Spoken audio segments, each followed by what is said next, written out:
This is the Nikon ZFC. I'm holding the camera in my hands for the first time and it feels so light. It's like 390 grams on paper, so it's pretty light, and it feels like nothing in my hands. And we don't have any grip here, so I think this camera is better used with smaller lenses. Nikon released two lenses along with this camera. One is the 28mm f2.8, which is also a full frame lens, and also there was another silver finish of the existing 1650 f3.5 to 6.3. So this is the 28mm f2.8 lens. This is more of a pancake lens. Let's see. Oh yeah, the front element is too small, but it looks more like a vintage lens. So we have this beautiful manual focus ring and this ring. Whoa, wait a minute. So this is not a ring. It looked more like a ring. I thought it was a control ring for maybe changing aperture. Okay, so this is not a ring. This is just for aesthetic purpose. Alright, let's pop this lens on and see how it feels. This is a retro design body and looks more like the FM2 camera from Nikon. I never used the FM2, I only had the FE2 camera, and even this looks more like that. So the colors are different, that's fine, but the look and feel of it and how it holds in the hand, it's all very similar to the FE2 model. And since it's a retro model, we also have the dials for every single functionality. I mean, almost all the most important functionalities.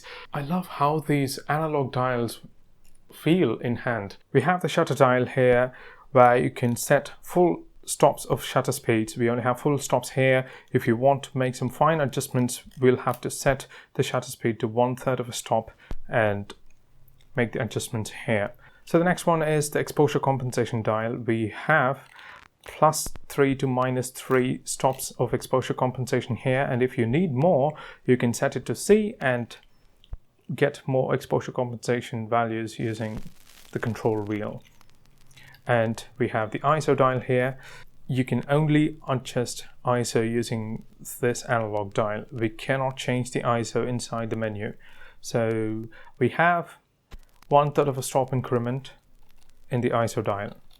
And the dial is unidirectional. If you hit 100 or the highest ISO value H2, we'll have to go all the way around to get to the other ISO values.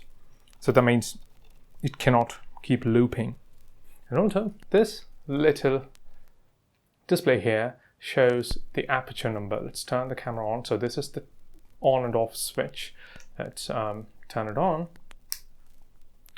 Let's turn it on. Yeah, I'm not sure if you can see, but this is the aperture number. I'll try adjusting the value so maybe you can catch it. Yeah, that's the aperture number in this tiny little display. And this would be the shutter button.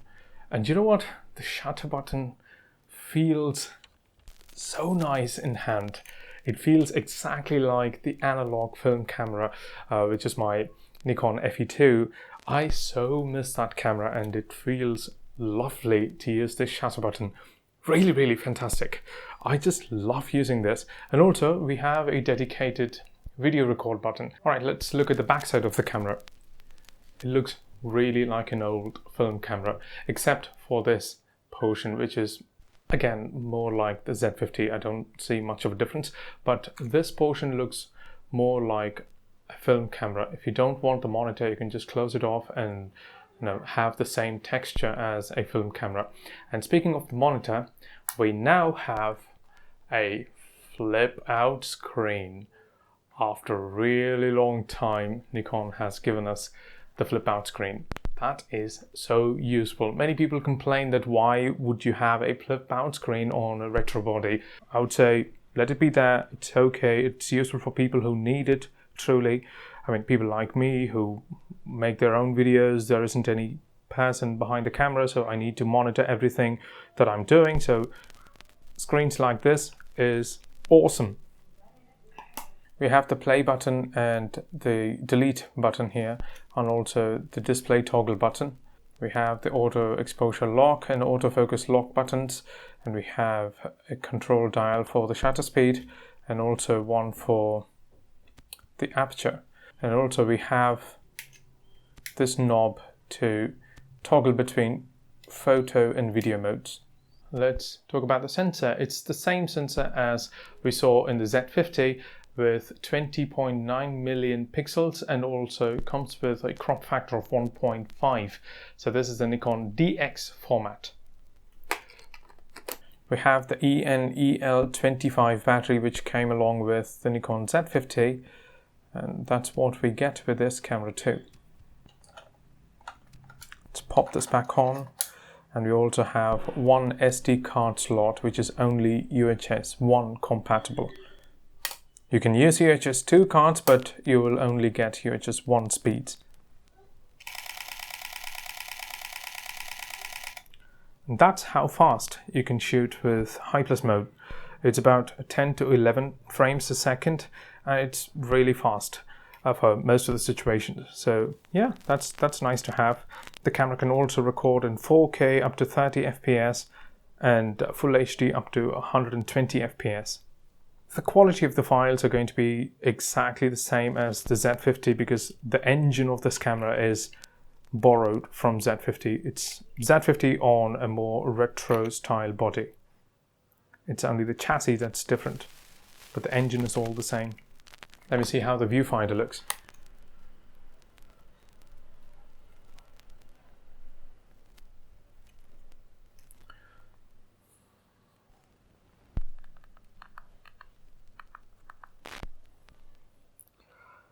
Yeah, the viewfinder is clear. Looks nice. It's sharp. I wouldn't say it's very high resolution, but it's the same as the Z50. It is sharp, it looks clean, the text is all very clear to see.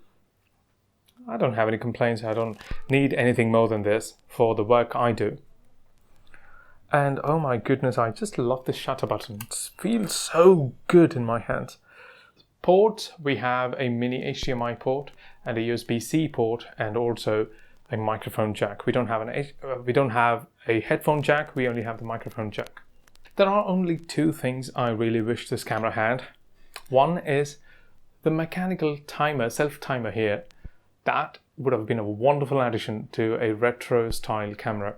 Maybe we will have a full frame version of the same camera because this is ZFC. Maybe the C stands for crop version, and if there is a ZF version, I would be truly intrigued by that camera. Nevertheless, this is wonderful. It feels so good in hands. I think this is a wonderful addition from Nikon. I'll see you guys in the next video. Until then, bye bye.